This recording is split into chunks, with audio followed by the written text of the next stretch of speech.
Let us bring in Michael Oren, former Israeli ambassador to the United States. Michael, good to see you again. Thank you for doing this.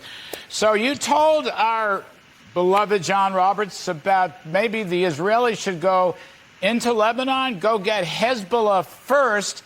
I must say it's a contrary point of view, but I'm dying to hear it. That's what I like doing, Larry. A couple of contrary views. Not bad shaking up the conventional wisdoms, right? Yes. You know about that. It was an article I published in the Hebrew press about a week ago.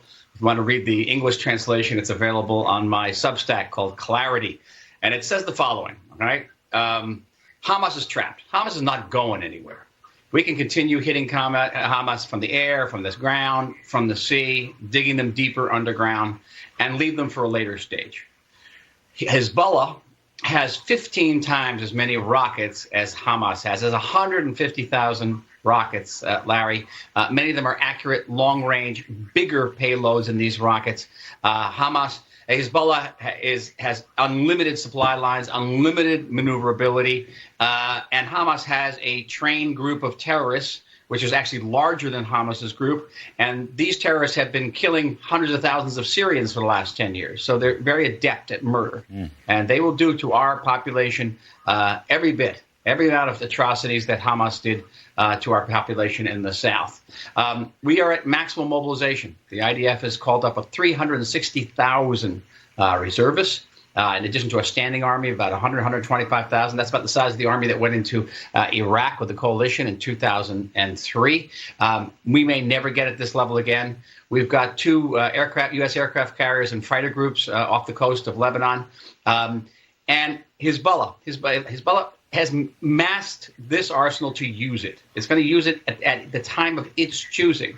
And there's a growing conventional wisdom here among experts on Arab affairs that when Israel is on the verge of collapsing Hamas, when the last of the Hamas leaders are trapped in their headquarters under some hospital, because that's where their headquarters are, under hospitals and schools, that's when Hezbollah will act. And Hezbollah will not be able to sit by passively while Sunni terrorists take on the Jews and the Shiite terrorists do nothing.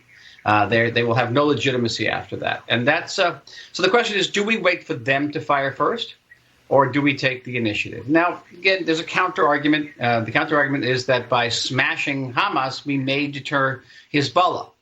But I got to say, we may not. And as we've seen, these terrorists don't actually act according to, Western logic and benefit and the cost-benefit analysis is very different for these people. So we don't know. It is a huge, huge gamble. I don't. Michael, look, I don't want to agree or disagree. You're the expert. I'm sure not.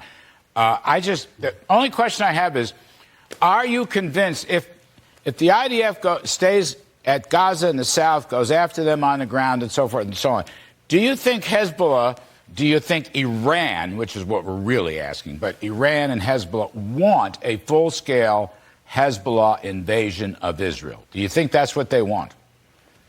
I don't think the word want is relevant here. It's what they have to do. But they may be forced to do it. I was just going to say, or would Israel be forcing them into it? I guess that was the back part. But please continue. I don't think even Israel will be forcing into them. I think that their own sick world will be forcing into it. The sick world where, again, keep in mind, Hamas is a Sunni organization. Hezbollah, Iran are Shiite.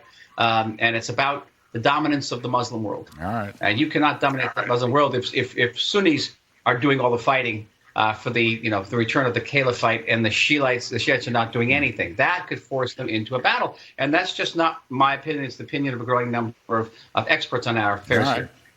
Well, Michael Oren, I'm going to leave this. I want to read the Substack piece. We appreciate it. It's good to see you again, by the way. And thanks for coming on. Hope you'll come back soon. All right, folks, joining me now right here on set.